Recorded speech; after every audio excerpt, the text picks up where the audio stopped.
Okay, calm down. You got limits, man. You got limits, man. Okay, calm down.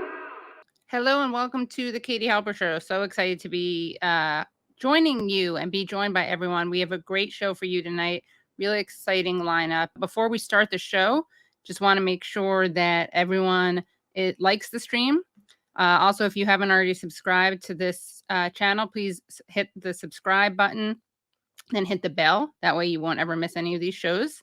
You can also become Patreon supporters for bonus content, exclusive content, extra content at patreon.com/The Katie Halper Show. Again, that's patreon.com/The Katie Halper Show. Right after the stream, I'm going to be on call-in, so you can join me on call-in. The link to that call-in is in the description on YouTube.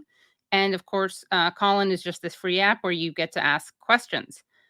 So we're going to be talking again about the death of Queen Elizabeth II, who died last week at the age of 96. She died on Thursday. She was the country's longest reigning monarch. She served for 70 years and presided over the end of the British Empire. And we're going to be talking to our first guest, who is none other than Renaissance man historian Gerald Horne, who holds the Moores Professorship of History and African American Studies at the University of Houston. His research has addressed issues of race and a variety of relations involving labor, politics, civil rights, and war, and he's the author of over 40 books. So, Dr. Horne, welcome. Hello. Welcome. Yay. Welcome to the show. Welcome back. Thank you for inviting me. Of course. Just wanted to ask you about if you could kind of set the scene for the relationship between empire and the British monarchy historically. I know it's a really easy question, right? Well, first of all, actually, you probably should have a parasitologist on with me. That is to say, a scientist who studies parasites, right? Because this so-called royal family has been feeding on the bodies of the host, people like myself, for example, for over centuries. Now, in order to understand the British Empire, you have to ask yourself, how was it that this minor nation on the fringes of Europe in the 1500s, by within a century, was well on its way to building this mighty empire on which the sun never set? And it's a long story summarized in my book on the 16th century, but for the sake of our audience today, I'll say that the simple answer is that London basically did an end run around religious conflict. Recall that the major empires in the 1500s were the Catholic powers, Spanish and Portugal, and the Muslim power, speaking of the Ottoman Turks. And when Martin Luther arises with the Protestant sect in 1517, England signs on. And what happens is that unleashes a tidal wave of religious conflict between Protestants and Catholics. England basically decides to improvise, and it migrates to race as a concept. That it allows it, number one, to incorporate under its flag many who it had been warring with, speaking of the Irish, the Scots, the Welsh, all sort of recalculated as being white. And at the same time, it designated those not so inducted into those hallowed halls of whiteness as being inferior, subject to being plucked, subject to being enslaved. In fact, Andrew Young, who you may recall was the former mayor of Atlanta, former United States ambassador to the United Nations, he argued that London basically invented racism. Now, that may be a bridge too far, but it does speak to the fact about how the British Empire was basically built upon conceptions of race and racism, which extended well into the 20th century. For example, if you look at their colony, Hong Kong, turned over to China circa 1997, you may recall that the racial divide there was between those of, quote, and if you go into the British archives in Kew Garden, type this in and you'll come up with hundreds of files, or if not thousands, those of pure European descent, which was their definition of whiteness, and everybody else, which was basically the Chinese, who were made to be second-class citizens in their own homeland. And this has had a very noxious impact upon politics. I think it helped to sideline just struggles in Scotland and in Ireland, because, as you know, many in Scotland and Ireland, when they crossed the Atlantic, they were rebranded as white and therefore were able to participate in the colonial feasts in the Caribbean and in North America. And it's striking that when the British Empire goes into eclipse in the 20th century, you begin, as you do see today, to see Scottish nationalism rise. Now Scotland wants to be independent. I dare say that because of the ham-fisted policies of this man referred to as King Charles III, that Scottish independence will happen sooner rather than later. And I haven't even touched upon the anti-democracy of it all. I recall the former South African president, Thabo Mbeki, reprimanded the British foreign minister after the foreign minister had castigated certain African leaders for not leaving office. And he said, in your country, the head of state power is transmitted just genetically. I mean, here you had this woman that just served for 7 decades, given the fact that these billionaires are trying to find the cure, if you like, to death.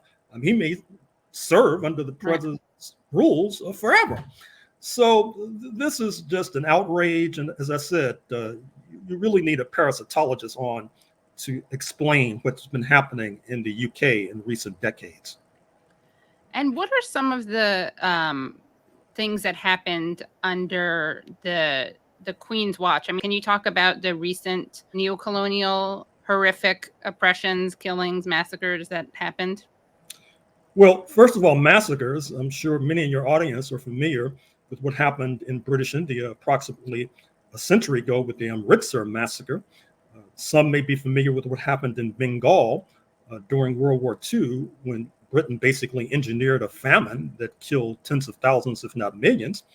A decade later, in 1953, you saw Her Majesty's Armed Forces intervene in Guyana on the northern coast of South America to dislodge the left-leaning leader, Chetty Jagan, and then stir up, to this very day, antagonisms between the Guyanese of African descent, the Guyanese of Indian descent. I'm sure your audience is familiar with what happened contemporaneously with the overthrow of Chetty Jagan's regime. That is to say, the suppression of the revolt in Kenya, the so-called Mau Mau revolt, where folks were tortured, folks were castrated. Reparations of a sort have been approved as a result of righteous struggle by the Kenyan people. But let me recommend a movie. I don't know if you've seen Sean Penn's movie, The Falcon and the Snowman.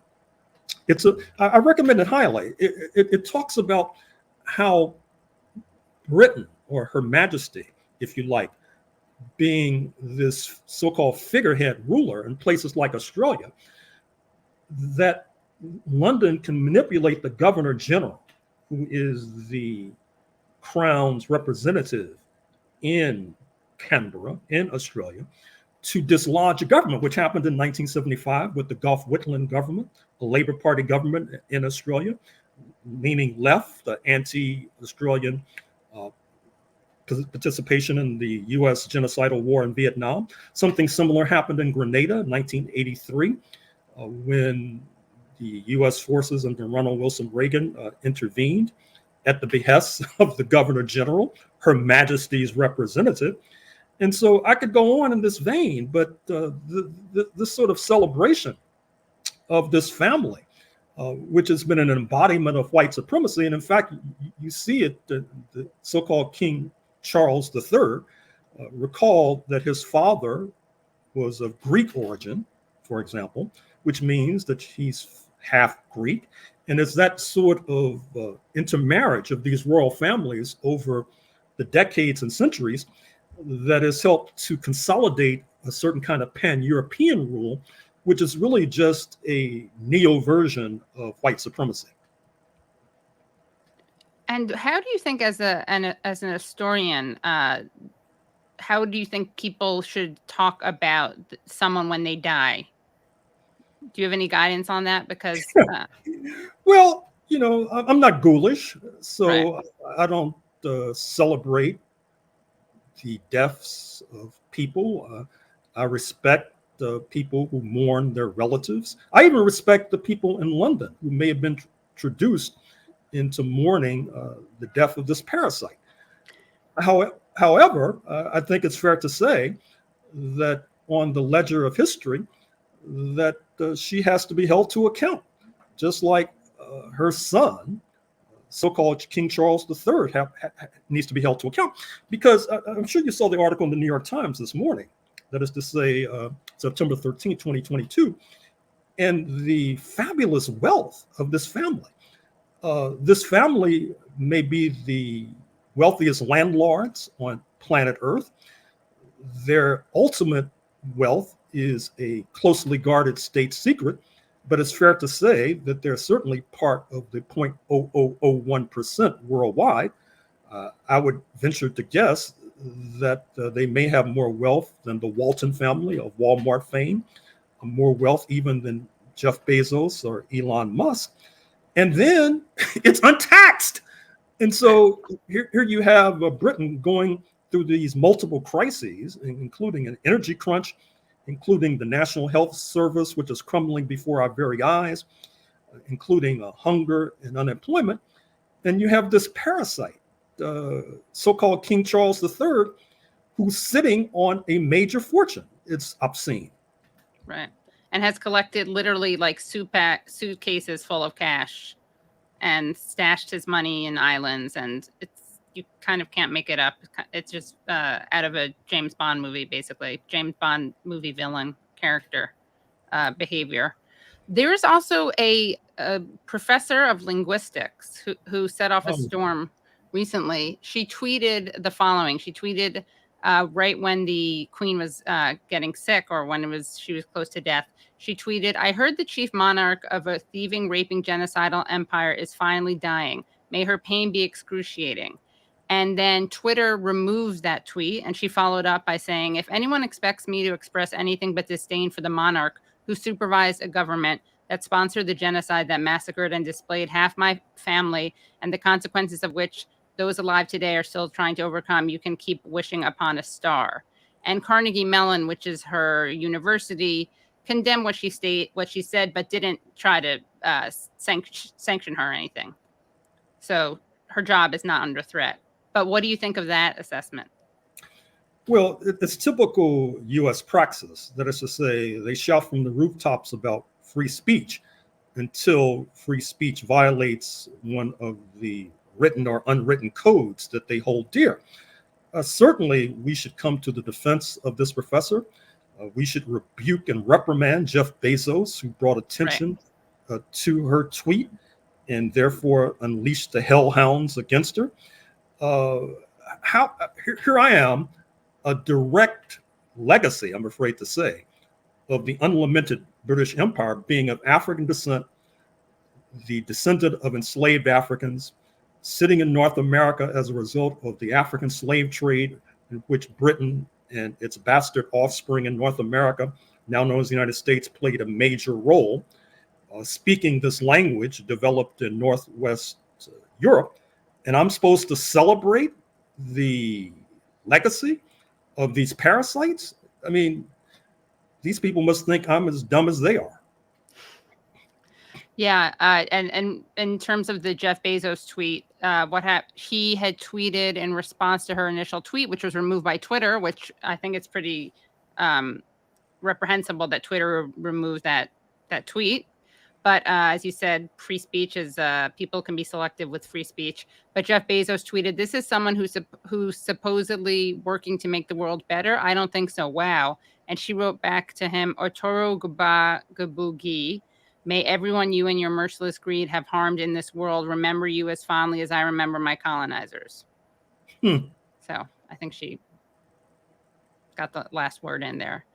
And I didn't realize this until recently, that although the British government has paid some very minor reparations, and for instance, for its torture of and killing of the people in Kenya during the Mau Mau rebellion, that they had also paid slave owners reparations Oh, that's quite right. generously. That's right. You may recall that in 1833, London moved to abolish slavery, not least because Africans were on the warpath, particularly in Jamaica, and the slaveholders were running the risk of losing their lives in addition to losing their investments. So London decided that the better part of wisdom was to withdraw from that hateful, iniquitous system. But in the meantime, they decided to pay a gigantic reparations to the enslavers, no reparations to those who had contributed free labor. And the sum was so huge that it was still being paid off in the 20th century, well into the 20th century, perhaps even during your lifetime in the 20th century. It was, yeah.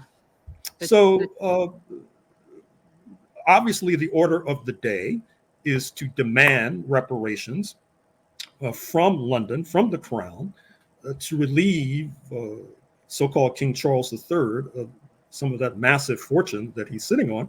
And to that end, you may recall that just days ago in Accra, Ghana, yet another former British colony, there was a major conference on reparations that featured the head of state speaking to that end. And also, as you know, in the United States, there is a major movement towards reparations to the descendants of enslaved Africans. There's a major movement in the Caribbean as well. And speaking of the Caribbean, we fully expect Jamaica, Antigua, Barbuda, for example, to withdraw King Charles III, as he is now known, from his unwarranted role as head of state. And as he does so, as he's leaving that office, I hope that there is also a movement to relieve the crown of some of the wealth that they stole. For example, if you look at the wealth and jewels of Queen Elizabeth, some of these diamonds were stolen from Southern Africa, for example. There's a movement in South Africa in particular to have that wealth returned. And that's the sort of movement, it seems to me, democratic forces in the United States should get behind. Right. And of course, Barbados cut ties with the Queen in 2021, November 2021. So I think there'll be more countries perhaps doing that. Well, certainly. And I think our neighbor to the north, Canada, should be first in line. Now, as a historian, I recognize why in the 19th century, Canada felt it necessary to tie itself to the apron strings of the crown because they feared a U.S. invasion, which of course happened during the so-called War of 1812. But I don't think Canada should fear a U.S. invasion in 2022. And in fact, if they do fear such an invasion, I'm not sure if they should be part of the North Atlantic Treaty Organization headed by the United States of America. They should develop and devise other kinds of security guarantees. So the monarchy is a relic of history. It needs to be pushed into the dustbin of history and should be written about with the kind of vim and vigor that it once inflicted upon enslaved Africans, to name only one group of people it so terribly exploited. And shifting gears a little bit, what are your thoughts on NATO expansion? That's obviously been a disaster. I mean, as you know, the Pope suggested some months ago that NATO barking at the door of Russia helped to ignite this current conflict, which is having manifest consequences for Western Europe. Your previous guest spoke about the energy crunch. You have factories being shut down in Germany as we speak. On the other hand, it seems to me that the European leaders have been chumps, basically, because you see that Washington historically has sought to scoop up those energy markets from Gazprom, from Russia. And now you see these liquefied natural gas exporters from my neck of the woods are dancing the streets. I should turn my camera around. You'll see them dancing in the streets of Houston, the so-called Petro Metro, because they're licking their lips at the probability that they'll be making profits hand over fist. But the situation is obviously very dangerous. You might have noticed that when Secretary Blinken was in Kiev just a few days ago, when that latest multi-billion-dollar package was announced, that the news did not focus on the point that about half of that package was going to the Baltics, Lithuania, Estonia, Latvia. A significant percentage was going to Georgia, Bulgaria, etc., with all of the celebration of the latest Ukraine counteroffensive in Kharkiv. People should not rule out the possibility of some sort of multi-pronged attack upon Russia, which would be obviously quite dangerous, opening the gates of hell, particularly as President Putin and President Xi plan to meet in Central Asia a few days from now. The first trip that President Xi has taken outside of China in 1,000 days since COVID began to bite in China. And you also see these reports coming in the Washington Post about the North Koreans sending military materiel to Moscow. So it seems, as with what happened on this small planet a century ago, there seems to be a certain sleepwalking into what could be either a world war or a wider European war, which I'm afraid to say would obviously drag in the United States of America more deeply than it's already appearing to be. Right. And what about the, I wanted to know your thoughts on the way the United States government talks about China as a threat, looming threat. And it's interesting, you never hear the United States suggest competing against China with high-speed railroads. It's always with through militaristic actions. So what are your thoughts on that relationship?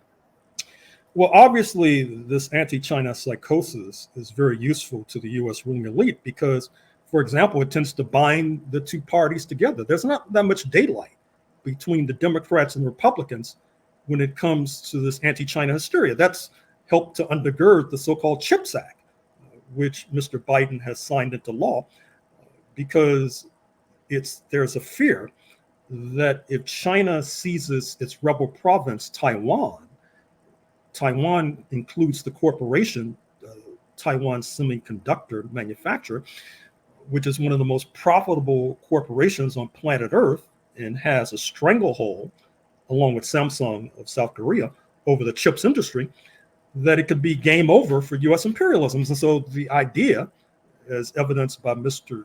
Biden's visit to Ohio just a few days ago, to try to build up the chip manufacturing in the United States, and the Republicans signed, at least some Republicans signed on to it, certain Democrats signed on to it too.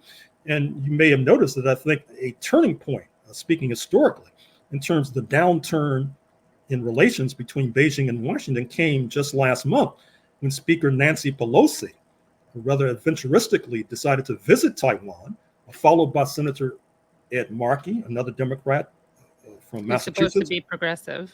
Right. Followed then by Senator Marsha Blackburn, a Republican. So this is a very dangerous turn of events. And actually, I was giving a lecture on this just a few days ago. And one of the points that I mentioned, which I think should be chilling to us all, is that we should not find it accidental or coincidental that thus far the only use of atomic weapons on planet Earth took place in August 1945 against that previous challenger to U.S. hegemony, speaking of Imperial Japan, one of the most profound episodes in racist murder in human history, which is saying something. And we should keep that forever in mind when we talk about U.S. relations with China, not least because there have been about 19 tabletop exercises involving war games between U.S. War planners in Washington, gaming out a war against China. And the United States has lost all 19 tabletop exercises. So it's not as if this is going to be like the Old West, where the cowboy gets the drop on the bad guys. I'm afraid to say that China might be able to turn the tables, leading to the incineration of all of us. Let us hope not. Right. What about, we have a comment from Brian who says, Bernie Sanders rightly pointed out that the CHIPS Act was a massive corporate welfare bill. Well, Bernie Sanders is correct. I mean, it's really something, is it not, that at a time when Los Angeles has tens of thousands of homeless people, where hunger continues to stalk the land, and many in Congress says, well, there's no money to do anything about these domestic problems, and yet billions can be found to dole out to these blood-sucking corporations. Billions can be found for war in Central Europe, although, to be fair, these billions supposedly going to war in Ukraine, a lot of it's going to the U.S. military-industrial complex, and the United States is banking on the point that 3 years from now, that those weapons can then be shipped and the war will be continuing. Not to mention the fact that, well, oftentimes when the weapons hit the ground in Ukraine, they're destroyed by Russian forces, or there's some sort of, as they say in the United States, some of the weapons fall off a truck and fall into the hands of the black marketeers, who then perhaps sell them across the border into Russia itself. It's obviously scandalous. Right. And when CBS made a documentary showing that, and showing that an estimated 70% of the weapons were not winding up in the hands that they were intended to wind up in, they had to remove that documentary. It was called Arming Ukraine. I recall that very well. In fact, another example of the operation of the First Amendment and free speech in the United States of America, which this Carnegie Mellon professor could tell us about in many chapters and verses. Right. And I just wanted to ask you, the last question I had for you was, given that there's been a lot of discussion of the end of the Cold War, although of course one could argue that there is a new Cold War that we're already in the midst of. But with the death of Gorbachev, there's been a lot of discussion about how great it was that the Cold War ended. What are your thoughts on the end of the Cold War? I mean, is it just a foregone conclusion that that was a good thing? Well, I'm not as young as I look, by the way. And so in 1988, you can look it up. In fact, I quoted in my book on Southern Africa. This is during the height of Gorby Mania. I wrote a piece for The Guardian of New York City, which is now defunct New York Radical Weekly, where I pointed out that the deal that was emerging between Washington and Moscow was an end to these so-called regional conflicts. What that meant was pulling the plug on the forces that the then Soviet Union were supporting fighting apartheid in South Africa. As I also point out in that book on Southern Africa, it's no accident that the last apartheid leader, F.W. de Klerk, chooses to negotiate with Nelson Mandela weeks after the fall of the Berlin Wall, because he recognized that with the African National Congress's main ally withdrawing from the battlefield, that the ANC would be disadvantaged. And you could make an argument that the collapse of the Soviet Union in 1991, 3 years before democratic elections in South Africa, taking place in 1994, has left the ANC handicapped to this very day. It's only a country with a mid-sized economy, a population of less than 60 million, and yet it's had to face not only the domestic allies of Washington, but the North Atlantic bloc generally. So I'm afraid to say that I was not necessarily one who was celebrating Gorby Mania, although once again, I regret his passing, as I regret the passing of any human being. Right. Well, thank you so much. This has been so excellent. And thank you so much for your time. Any final thoughts that you want to share? And of course, I'd love to have you back on because you're always an amazing guest. Well, only that this crisis in Ukraine may be spinning out of control, particularly in light of this successful counteroffensive. I think that it may inflate the expectations in Washington. It may put wind in the sails of the warmongers who might decide that the time has come to execute a plan that has been on the table in Europe for centuries. And by the way, I wrote about this a few days after February 24th, 2022, on the website of the Black Agenda Report. What I mean, and this will really connect our two discussions, is that if you look at the map of Europe, most of Europe is Russian territory. Russia's population of about 150 million is almost twice that of Germany. When the Western European nations led by Britain were getting fat on the plunder of Africa and the Americas, London was moving east across Asia, establishing Vladivostok, its window on the Pacific, in 1860. And so as a result, Europe was out of balance in the sense that these major world powers were not necessarily a major power in their own backyard. That led to Napoleon's invasion 200 years ago. You could make an argument that it led to Hitler's invasion about 80 years ago. And so now the plan is finally to resolve the Russia question, to overthrow the regime, divide up the country. It wasn't enough to divide up the Soviet Union. Now the time has come, it is thought, to divide up Russia. And then these Western European nations could take advantage of all the resources, the titanium, the natural gas, the oil. Otherwise, they'll find themselves dependent upon natural gas from Algeria, which is not forgotten, the war inflicted by France, only ending with independence in 1962, or they'll be dependent upon the petroleum from Angola, which is not forgotten, the NATO US-sponsored war before independence, and actually after independence in 1975. So the Western European nations and their backers in Washington have a real dilemma now with this conflict. And they may decide to go for a riverboat gamble, but with this tightening relation between Beijing and Moscow, this riverboat gamble could explode in their faces. Last thing is, because someone just put a comment, don't forget Britain had 50,000 Irish slaves, not indentured servants, on Barbados in the mid-1600s. Well, it's very interesting, this relationship between London and the Irish. As I say in my 16th century book, one of the questions going forward in the 16th century was whether London was adopting stratagems in the Americas and in Africa and then applying them to Ireland, or vice versa.